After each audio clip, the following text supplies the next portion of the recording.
ঈমান আনে নাই, যারা কুফরি করেছে, আল্লাহ রাব্বুল আলামিন ভালো এবং মন্দ পাশাপাশি রেখে আমাদের সামনে উদাহরণ রেখে আমাদের মায়ের জাতিকে সেখান থেকে শিক্ষা গ্রহণ করার, তাদের করণীয় নির্ধারণ করার নির্ধারিত ঘোষণা এবং শিক্ষা দেওয়ার জন্য আল্লাহ তাআলা এগুলো উল্লেখ করেছেন।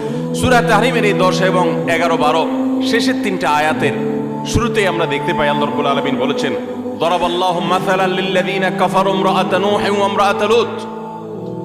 যারা কুফরি করেছে, পৃথিবীতে আল্লাহর প্রতি অবাধ্য হয়েছে, ইতিহাসের আস্থা করে নিক্ষিপ্ত হয়েছে, তাদের নাম নেয়ার মানুষও আজ পৃথিবীতে নাই। তাদের নাম উল্লেখ করা হলে সেটা ঘৃণা ভরে উল্লেখ করা হয়। করুণ পরিণতির মুখোমুখি তারা হয়েছে।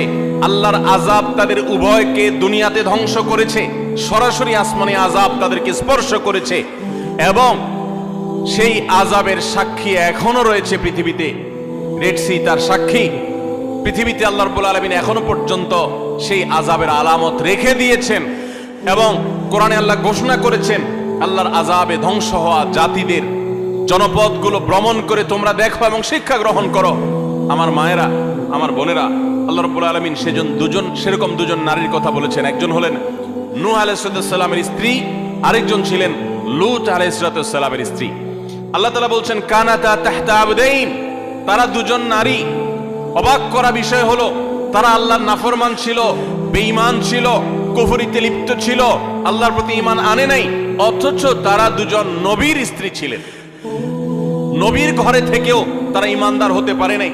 এখান থেকে বোঝা যায় যে আমাদের সমাজে বহু আলেমের মেয়ে, বহু নেককার মানুষের মেয়ে, তাদের পরিবারের মেয়ে হয়ে অনেকে গর্ব করেন যে আমরা অমুক বংশের।